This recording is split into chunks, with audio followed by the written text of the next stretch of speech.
If you follow us on Instagram or YouTube, you know we have a habit of creating unique consoles. Well, this one's a little different. We're taking a broken DS Lite console, converting it into a Game Boy Macro, and hopefully covering it in leather.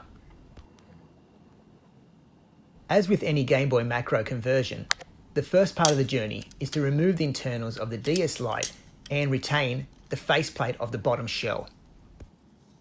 Creating the front shell is the most aesthetically challenging part of the process. You have to remove the top hinges as well as ensuring that the X and Y buttons are filled and sanded and finished off. The top half of the shell is then scored and filled with Bondo and sanded and primed over and over again to ensure that there's a factory look finish. After sanding and multiple coats of primer, we're starting to see a finished product. We now focus our attention on the front faceplate and the leather work involved. We use our newly created faceplate as a template to trace onto the leather piece. We source professional leather cutting tools to ensure that the finish looks precise and clean. These tools enable us to punch out the holes for the A, B buttons, as well as the start and select buttons. We found that it was easier using a solid surface below the leather to punch out the holes accurately. After careful consideration, we felt that white buttons and a white shell with the brown leather would be the cleanest look, so we went about spraying a final coat of white over the front of the Game Boy Macro shell. This would ensure that any parts of the shell that weren't covered in leather or flaws would remain clean and blend into the surface.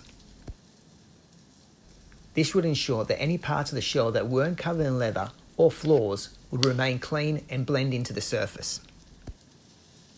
We then did a mock lineup of the leather cutout to ensure that the hole alignment was accurate. Just like adding stickers to a surface, we ensured that the Game Boy Macro faceplate was lubricated with some dishwashing detergent to ensure that it could be moved once stuck down. We then went about gently applying the leather surface to the front of the Game Boy Macro faceplate. The next part of the process was to cut out the hole for the LCD screen, as well as trim off any extras around the external of the shell. Having never worked with leather before, we found that the curves and edges were quite challenging. The leather has to be stretched, glued and pulled into place and fixed until the glue dries. We're quite satisfied with the overall finish and look of the leather front faceplate. Now we focus our attention on creating the Game Boy Macro. We start by removing the stylus holder on the rear of the shell. This is mounted by 3 screws. This will enable a hole for the speaker to be mounted. This option provides a clean look and ensures that no drilling is needed for the speaker holes.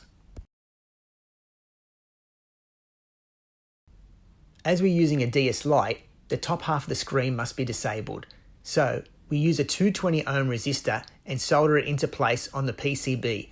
This tricks the console into believing that the top screen is enabled and allows the console to boot the bottom screen only. This is the part of the process where you'll need some patience. We use a surface mount resistor as it is a smaller form factor and easier to solder to the PCB. Next, it's time to mount the speaker.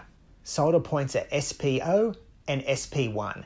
Solder to one side of the speaker and then to any ground point on the PCB.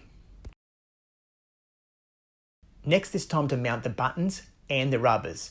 Don't forget to cut out the pads for the X and Y buttons as these interfere with the PCB mounting. It's now time to fasten the PCB to the front faceplate of the shell. This is done by using 2 Phillips head screws. Don't forget to mount the trigger buttons and the speaker using double-sided tape or hot glue. Now it's just a matter of reassembling the shell. Ensure that the power button and volume controls align with the PCB. Overall, we're quite satisfied how the project turned out.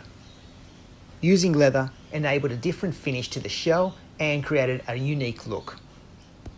The project cost less than $12 in total for parts and tools, and we recommend anyone giving it a go.